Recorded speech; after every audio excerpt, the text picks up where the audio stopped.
today is what, in my opinion, was the most remarkable medical, I used to think discovery, but it's actually a rediscovery, that we may have seen in this generation, or at least for 100 years. And it has to do basically with a new paradigm in medicine.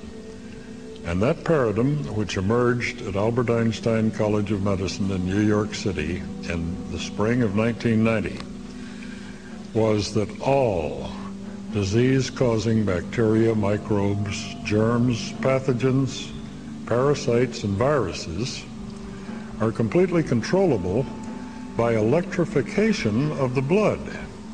And that means that if you put a very small current, typically 50 to 100 microamperes, millions of an ampere through the blood, it somehow alters the outer protein layer of any parasites known, any germs, any bacteria, so they can no longer attach to human cells, reproduce themselves, use those cells to reproduce their own RNA, DNA, and they die or neutralized in the blood. The body flushes them out through the kidneys, the liver, the lymph, and you're well.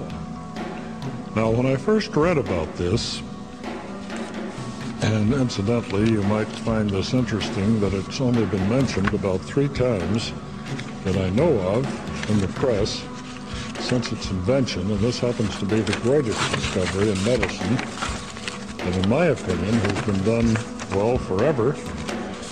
The first article on this was in the March 20th, 1991 Science News, page 247, and it announced that Dr. Stephen Kali, K-A-A-L-I, and his colleagues at Albert Einstein College of Medicine had discovered that if they put a couple of wires in a Petri dish containing a high concentration of human blood and HIV, that the HIV virus could no longer attach to those cells.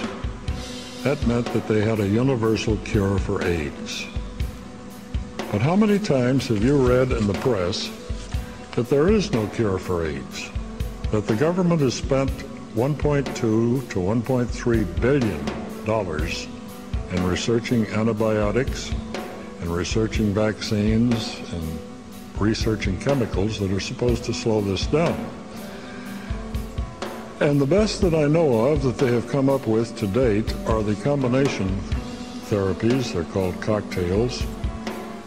And Dr. Wu was made Man of the Year a year and a half ago for pointing out that when you combined AZT, DDI, DD5, you could cut down the AIDS count in the blood tremendously. But what you probably haven't read is the latest research that reveals that a third of AIDS patients cannot take these combination therapies because of gastrointestinal upsets. Another third of them cannot take the viruses because, the antivirals, because it does nothing. They don't get any better, they don't get any worse. And the third that can take them, which represent $5,000 to $20,000 a year in income for the pharmaceutical houses, will very rapidly die the moment they stop taking them. Why? Because the viruses left in the blood are so virulent that they have the power of overpowering the patient in just a few days, and they will die of HIV of a much more virulent form. Don't forget, the HIV mutates very, very rapidly. One of the most rapidly mutating retroviruses known. And so it's rather strange that since their discovery, only 3 or 4 articles have appeared. An interesting article did appear in the Houston Post on Wednesday, March 20th, 1991, in which they announced the discovery. And then later, in Longevity magazine, December 1992, page 14, in which Dr. Kali and his colleagues tried to backtrack the discovery, and they say right in this article that it will not be ready for 15 years. because it hasn't been researched. The truth is, it has been researched, it does work, it can be applied today. So this 15 years appears to me to be the product of suppression of the information. Somebody doesn't want this information out here, and if people have accidentally heard about it, they've got to tell them, no, it's not ready yet, it doesn't work, etc. Well, in about 1991, I heard about this article, the one in Science News, and I ran to the library to get it, and it was gone. We tried a number of libraries in Orange County, California. Finally, from a librarian, got one of their reserve copies of Science News. So I wrote to the college, and I asked for a copy of the paper. I'm a doctor, not a medical doctor, a DSc, Doctor of Science. If I could have a copy of the paper, which was published in the spring edition of the Conference of Combination Therapies in Washington, D.C., I was amazed to find that it didn't exist. It had been apparently removed from the journals and the proceedings. So I started with a private investigator to find an attendee at the conference that happened to have a copy of this paper, and we found it.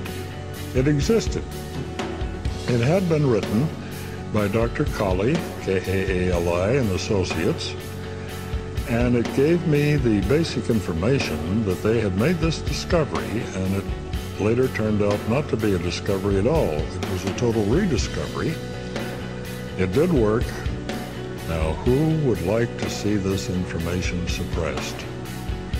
Well, just guess what this is going to do in decimating the incomes of the medical profession, the doctors, and cutting the incomes of the pharmaceutical houses to practically nothing.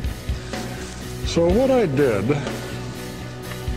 is I designed and built apparatus for doing this work at home. And you can cure yourself at home with no doctors, no nurses, no drugs, no herbs, no pharmaceuticals, easily. And at the time we thought about 21 days, now it's about 4 to 5. But this is the original article that I wrote and published and gave away. I never yourself. Now this is pretty remarkable because the message here is basically take back your power. You yourself have the sovereign power over controlling any infectious disease. Now, diabetes is not considered an infectious disease, multiple sclerosis, etc., etc., etc., broken bones. But if your disease is based on any infection from any known or unknown parasite, virus, germ, fungus, it will cure it. But instead of using the word cure, I'm surely supposed to use the word spontaneous remission, because if you use the word cure and you're not a medical doctor, it's a felony in most of the states, including the one where I live. So my goal today is to give all the people who want, and this is about 15% of you. You'd think that anyone wants to get healed, but they don't. Anyone doesn't. 85% of the gross population in this culture, Judeo-Christian background, are known to have a death wish. And if they have a death wish, there's nothing you can do to convince their conscious mind, because the death wish is unconscious, to make the person get better unless he chooses to, he or she.